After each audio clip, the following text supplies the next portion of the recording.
जोबोद दुखुनांथाव मोनसे जाथाय जालांबाय जे सनितपुर जिल्लानि बिथांजो रुंसारि आलारि बसुमतारिया दाख्लै 28 जुननि खालार खालि लामायाव गंसे गारिजों जाब्रबथायाव बिथाङा एसे देहायारि दुखु मोनदोंमोन आरो बेखौ नोजोर बोनानै न'खरनि आरो जोंनि खाथि खालानि मानसिफ्रा देहा फाहामसालियाव लांदोंमोन गुवाहाटीयाव स्वागत मेडिकेलाव।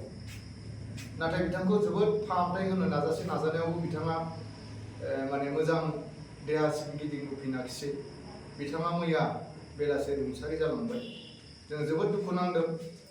बिथाङा बा बिथांजोआ जोंनि बर' माहारिनि थाखायल' नङा, सुबुं माहारिनि थाखाय बिथाङा हारिमुनि आयदायाव गोबां खामानि मावलांबाय। जोंनि मिथिनायाव बिथांजोआ दुलाराय बर' फरायसा आफादनिबो हारिमुनि नेहाथारि जानानै बिथाङा खामानि मावदोंमोन आरो बिथाङा मोनफ्रोमबो जांख्रिखांनाय समाव जुथुमा जनायफोराव मेथाइ खननानै बयखौबो मोनसे देहाखौ गुदुं खालामहोदोंमोन। खामानि मावनायाव जथेस्थ'खिनि देहाखौ गुदुं खालामनानै बिथाङाबो मेथाइनि गेजेरजों खामानि मावदोंमोन जोंनि मिथिनायाव। आरो आं बिथांखौ मिथिनाय बायदियै थांनाय 2015 मायथाइनिफ्राय आं बिथांखौ मिथिदोंमोन जे जोंनि भेरगाव जिल्ला बिसानि सिङावनो थानाय प्रडिउसार बिथां लकेश्वर बसुमतारी बिथांजों दिहुनजानाय बोराइ बाथौनि महिमा बे सावथुनाव बिथाङा मेथाइ खनदोंमोन आफा बोराइ बाथौनि मुङाव। बे मेथाइआ बेयाव दोंनै मेथाइ खनदोंमोन। बे दोंनै मेथाइआ दिनैसिम जोंनि बर' माहारिनि गेजेराव बा बाथौआरिफोरनियाव दिनैसिम रिंखांबाय थायो। माने जेरावबो जों खोनानो मोनो आय' आफा बेबायदि मेथाइफोरखौ अ आफा माने जों खोनानो मोनो। बिनि उनाव बिथांखौ गोबां लाख लाख सुबुङा सिनायदोंमोन, अनसायदोंमोन आरो बिनिफ्रायनो जोंबो सिनायदों।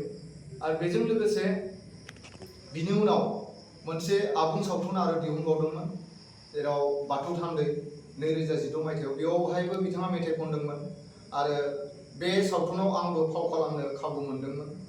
आरो लोगोसे 2017 मायथाइयाव दागो होननाय मोनसे बर' सावथुन दिहुनदोंमोन, आबुं सावथुन। बेवहायबो बिथाङा मेथाइ खनदोंमोन आरो बे सावथुनाव आंबो आबुं सावथुनाव फाव खालामनो आं खाबु मोनदोंमोन। जोबोरैनो गोजोननाय मोनदोंमोन आरो बिथांखौ बै समाव लोगो मोनदोंमोन। बिथाङा जोबोद माहि गुरैमोन आरो बिथाङा हारिमुनि बिथिङाव जोबोद खामानि मावबोबाय। नाथाय दिनै जोङो जोबोद दुखु नांबाय बिथाङा जोंनि गेजेरनिफ्राय अबथिरा जिउ गोमानायाव। आरो बिथांनि जिउ गोमानायाव जोंनि बर' माहारिनि हारिमु सिबिनायाव बा हारिमुनि खामानि मावनायाव मोनसे सुफुंख' हायै मोनसे खहा जाबाय होननानै आं सानो।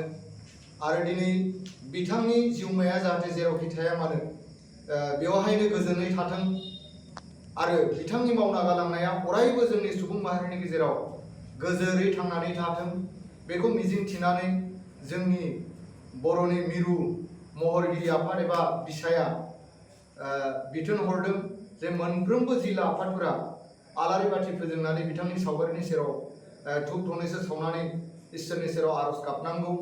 आरो बे हिसाबै दिनै जोंनि बर' माहारिनि जेसेबांखिनि जों बर' महरगिरि आफादनि जिल्ला आफादनिफ्राय लानानै मिरु आफादसिम बिथांनि मुङै आलारि बाथि सावदों, धुप सावदों, धुना सावदों।